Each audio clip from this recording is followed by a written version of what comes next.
Jukebox on KLOS. That was Pato, the man, beautiful, and we're here with Chris Robinson.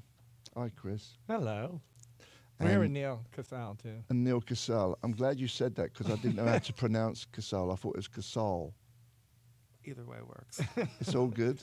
He's All like good. He's like a hip hop artist. As long as you're mentioning my name, I'm Yeah, I all don't good, care how you say know? MC Gigantic Sweatpants.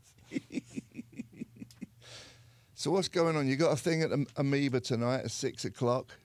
New album, Barefoot in the Head, just released. That's right. Last Friday. Still making them as we traverse the earth as these archaic beings making recordings in studios and You're a big vinyl guy, right? yeah. You love vinyl.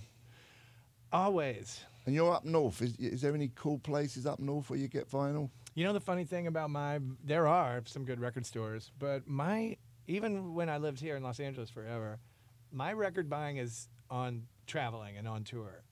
I never bought records at home. Yeah. You know, it's funny. It helps to get out and start exploring, and then, you know, when you're completely dorked out and you go in, in a store and you see, all the original Ashra Temple records on the wall, and you hug the guy in the record store, then you have a problem. That's me. Yeah. Yeah. So it's more traveling when I do it. I mean, we have our favorite record stores all over the country, all over the world, Do you wish you was from a different time? No. I don't think anything. I mean, it would have been nice to see a lot of different music and artists and stuff. But, for me, I think it's art or the life of the musician, a certain part of removing yourself from the way regular people have to get about stuff.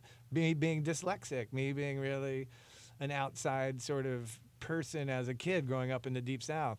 Art, poetry, music, literature, cinema, weirdos, the kind of people that weren't going to go to the University of Georgia and, do all the football games and join a fraternity. And that you know what I mean? So I think you find your way, and, whatever has spoken to me, usually the stuff that speaks to me, I think to all of us, happens to be the best of all of, whether it's Baudelaire and Rimbaud, is still as important as Lester Flatt and Earl Scruggs, is just as important as Johnny Thunders or Bob Dylan or whatever, you know what I mean?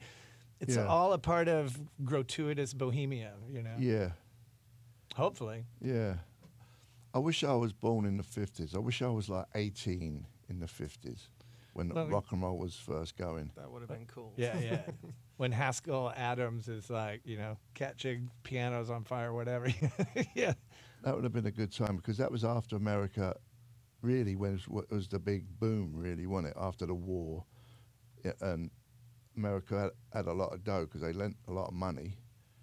And then all the, fridges, well, even big cars. But it's also in England, too, and the 50s. That's when all the white people got to hear how deep and dynamic black music was, and that's their first take of African culture as it's manifested itself, over the centuries, and then to hear that, I mean, think about imagine that. Talk about blowing your mind. Talk about never being the same. I'm just started reading Otis Redding's biography, and even though, I'm from Georgia, I thought I knew a lot about the man. I mean, like anything else, I've just learned like all this. Oh yeah, given another perspective and another minute to look at it, that's also the part of it, Kids up in Liverpool never, got to hear that. Must have sounded as wild as the first time someone heard like Lee Scratch Perry, roast fish and cornbread or something that's really out there. You know, like now you would just see it as like, oh, but Chuck Berry, you still put those records on, and that's the essence of rock and roll. Mm-hmm. Little Richard, Fats Domino, the Everly Brothers, Buddy Holly, and many Willie Mitchell, whatever. Like we in the CRB, we play a lot of old 50s rock and roll music based on the fact that, to me, those are still the cosmic messages of the essence of rock and roll beaming through, what I'm saying? The messages of those songs and the feeling of those songs are still what we're looking for on a great night out on Saturday night, to take your shoes off and dance. And Chuck Berry's the first person to add some poetry into that. And that, so you're not even thinking about it, right? Rock and roll lyrics, Chuck. you know. What you know, the transition from like all the old blues dudes, you know, the old Lead Belly and all that stuff. What happened? What was the big shift from that to like rock and roll? Speed it up, drums, rocking. Well, Louis Jordan really kind of took. Louis Jordan was, I think, well, I mean, I could be. Someone will email us and tell me I'm wrong. That's but okay. Louis Jordan really took like that kind of idea of a bigger orchestrated band. You know, with that swing music and stuff, was the first music for young people, even though, you know, we don't maybe identify with it like that. And to take it and put it in a smaller format with a smaller, you know, with the rhythm section, electric guitar, and the horns, you know, and like picking it up, that jump blues and stuff.